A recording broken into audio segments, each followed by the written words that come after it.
University കോളേജിലായിരുന്നു Balabhaskar college വിദ്യാഭ്യാസം പൂർത്തിയാക്കിയത്. അവിടെ സംഗീതം കൈമുതലാക്കിയ ബാലഭാസ്കർ സഹപാഠികളുടെ പ്രിയപ്പെട്ട ബാലുവായിരുന്നു. സഹപാഠിയായിരുന്ന ലക്ഷ്മിയുമായുള്ള പ്രണയവും തുടർന്നുള്ള വിവാഹവുമെല്ലാം ഇന്നും യൂണിവേഴ്സിറ്റി കോളേജിൽ പഠിക്കുന്നവർ കൈമാറുന്ന മനോഹരമായ ഒരു പ്രണയകഥയാണ്. എന്നാൽ ഹൃദയത്തിൽ ആഴ്ന്നിറങ്ങിയ പ്രണയിനിയെ സ്വന്തമാക്കാൻ അവരുടെ വീട്ടിൽ പോയി പിതാവിനെ കണ്ട് സംസാരിച്ച ആ അനുഭവം ഒരു ചാനലിന് നൽകിയ അഭിമുഖത്തിൽ ബാലഭാസ്കർ തുറന്നു പറഞ്ഞിരുന്നു.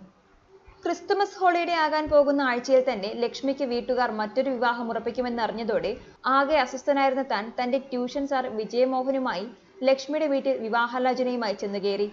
അതും ലക്ഷ്മി പോലും അറിയാതെ. ഒരു സിനിമാക്കാരൻ ബാലഭാസ്കർ ലക്ഷ്മിയുടെ പുറകെ നടക്കുന്നുവെന്ന് മാത്രമേ വീട്ടുകാർക്ക് അറിയാമായിരുന്നുള്ളൂ.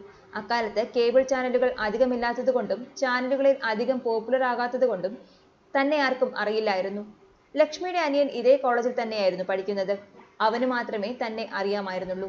വിവാഹാലോചന മുന്നോട്ട് വെച്ചപ്പോൾ തന്നെ വീട്ടുകാർ എന്നെ നോക്കി പേരെന്താണെന്ന് ചോദിച്ചു.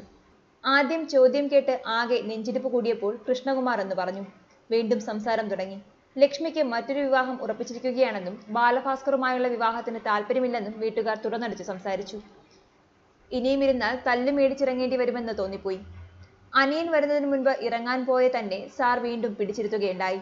അടുക്കളയിൽ നിന്ന് അമ്മ ഇറങ്ങി വന്ന് കരച്ചിൽ തുടങ്ങി. ആളെ വിളിച്ചു കൂട്ടുമെന്നായി അമ്മയുടെ പ്രതികരണം. ഇതൊക്കെ കേട്ട് നേരെ കോളേജിലേക്ക് എത്തിയപ്പോൾ ലക്ഷ്മിയോട് താൻ പറഞ്ഞു, ഇത് ശരിയാവില്ല, ഒന്നെങ്കിൽ കൂടെ വരാം, അല്ലെങ്കിൽ വീട്ടിൽ പോകാം. പക്ഷേ പോയാൽ ഇനി കോളേജിലേക്ക് വരാൻ പറ്റില്ല. എന്റെ ആ വാക്ക് കേട്ട് ലക്ഷ്മി ആദ്യം അമ്പരന്നു. രണ്ടുപേർക്കും ജോലിയില്ല, കാശില്ല, ഡ്രസ്സില്ല, കയ്യിൽ 10ാം ക്ലാസ്സിലെ സർട്ടിഫിക്കറ്റ് പോലുമില്ല. ആദ്യമൊക്കെ ഇറങ്ങി വരാൻ മടിച്ച അവളോട് എല്ലാ കാമുകന്മാരും പറയും പോലെ ഞാനും പറഞ്ഞു, എന്റെ കൂടെ വന്നാൽ ഒരിക്കലും നിന്നെ പട്ടിണിക്കിടില്ല. വയലിൻ ട്യൂഷൻ എടുത്തിട്ടാണെങ്കിലും ഞാൻ നോക്കും. എന്റെ ജീവിതത്തിലെ ഒരു വഴിത്തിരിവായിരുന്നു ഞങ്ങളുടെ വിവാഹം. എനിക്കൊരു എസ്കേപ്പിസം ആവശ്യമായിരുന്നു. കാരണം ഒരുപാട് കോംപ്ലിക്കേറ്റഡ് ആയിരുന്നു എന്റെ കുട്ടിക്കാലം. അതുകൊണ്ട് തന്നെ എന്നെ സപ്പോർട്ട് ചെയ്യുന്ന, എന്നെ മനസ്സിലാക്കിയ എന്റെ സുഹൃത്തായിരുന്ന ലക്ഷ്മിയെ എനിക്ക് വേണമായിരുന്നു. ഒടുവിൽ 2000 ഡിസംബർ 16-നാണ് ഞങ്ങൾ വിവാഹിതരായത്. ന്യൂസ് ഡെസ്ക് മലയാളി വാർത്ത.